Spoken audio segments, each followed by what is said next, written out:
నువ్వు నూరుతున్నప్పుడు బయట తోటి సమట నువ్వు తుడుచుకున్నప్పుడు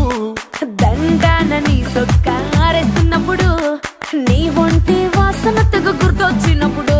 రెండు చేతులెత్తి జుట్టు ముడిసినప్పుడు జండు కత్తుకొని పడుకున్నప్పుడు అలసిపోయి నువ్వు ఆవలించినప్పుడు